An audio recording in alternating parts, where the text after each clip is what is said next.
प्यार के साथ उपहार भी ज़रूरी है। माँ किचन में दूध उबाल रही थी, तभी बेटा माँ ओ माँ कहकर आवाज़ लगाने लगता है। माँ ओ माँ कहाँ हो तुम? माँ कहती है बेटा मैं किचन में हूँ, आती हूँ बस 1 मिनट में, दूध उबाल रही हूँ। बेटा कहता है माँ जल्दी आओ, मुझे आपसे कुछ काम है। माँ सोचती है बस दूध उबल जाए तो गैस बंद करके जाती हूँ, लेकिन बेटे को चैन कहाँ। बेटा किचन में आ जाता है।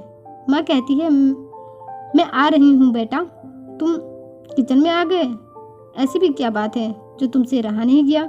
बेटा कहता है देखो माँ, मैं तुम्हारे लिए क्या लेकर आया हूँ। माँ कहती है क्या लाए हो बेटा? बेटा कहता है माँ यह पैकेट मेरे ऑफिस के एक जूनियर दोस्त ने दिया है। माँ कहती है क्या है इसमें?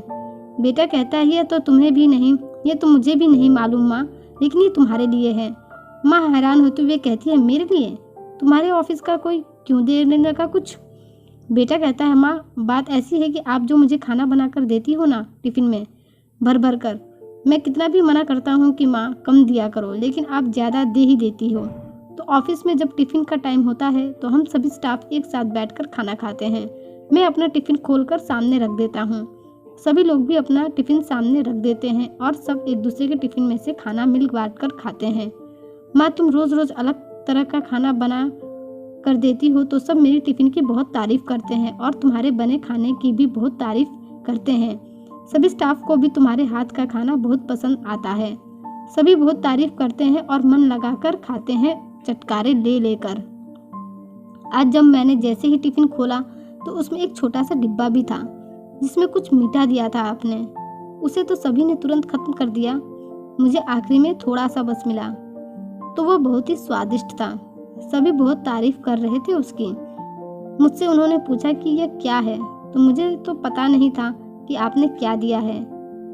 वह क्या था माँ? जानते हो बेटा, खाली समय में मैं यही सोचती रहती हूँ कि तुम्हारे लिए मैं क्या नया बना कर दूँ टिफ़िन में।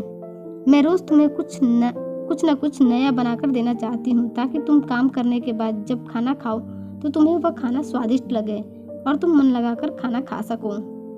और मुझे यह भी मालूम है कि तुम बिना बांटे अकेले तो खाओगे नहीं, तुम्हारी आदत है सबके साथ मिल बांट कर खाने की, इसलिए मैंने थोड़ा ज़्यादा ही टिफ़िन में दे दिया इसलिए मैं हमेशा थोड़ा ज़्यादा ही टिफ़िन में दे दिया करती हूँ।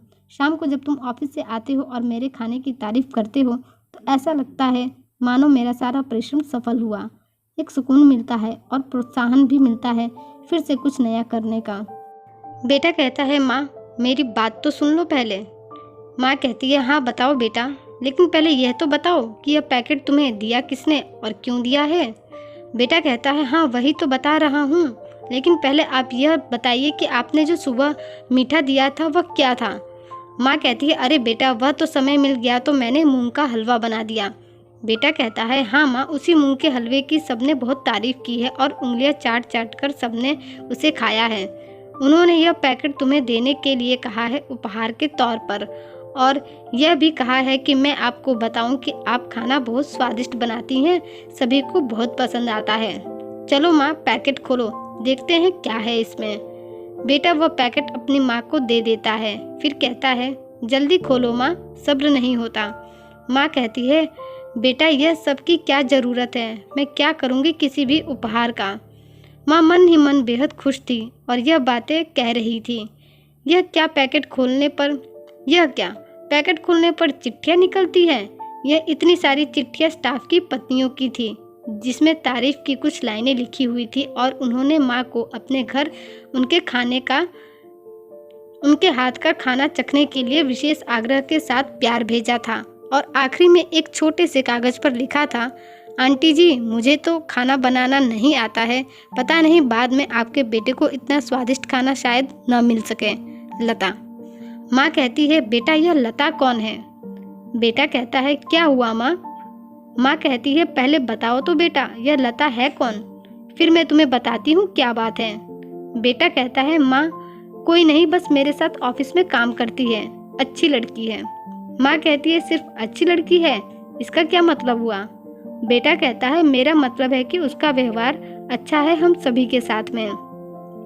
माँ कहती है सभी के साथ में या सिर्फ तुम्हारे साथ में, कुछ और बात है तो तुम मुझे बता सकते हो बेटा। इसमें छुपाने जैसी कोई बात नहीं है। बेटा कहता है नहीं माँ। माँ अपने बेटे का चेहरा देखकर समझ जाती है कि कुछ तो गड़बड़ है, इसलिए वह कहती है बेटा सबको मेरी तरफ से प्यार देना और यह चिट्ठी लता को तुम मेरी तरफ से देना, और हाँ तुम इसे पढ़ना नहीं, लेकिन कहते हैं ना चोर की दाढ़ी में तिनका। बेटा चुपके से उस चिट्ठी में लिखी हुई बातें पढ़ लेता है, जिसमें लिखा था जब तक मैं जीवित हूँ तुम्हें खाना बनाने की ज़रूरत नहीं पड़ेगी, और हाँ मैं तुम्हें अपने सारे गुण सिखा कर जाऊँगी। इतना इशारा काफ़ी था समझने वाले के लिए। बेटे ने अपनी माँ को बाहों में भरते हुए कहा, देखा ना माँ, प्यार के साथ साथ उपहार भी ज़रूरी होता है। माँ कहती है हाँ बेटा, ऐसा उपहार तो हर माँ अपने बेटे से ज़रूर लेना चाहेगी। दोस्तों, आपको मेरी आज की कहानी कैसी लगी कमेंट करके ज़रूर बताइएगा। ऐसी ही कहानियों के लिए हमारे चैनल को सब्सक्राइब कर लीजिए। धन्यवाद।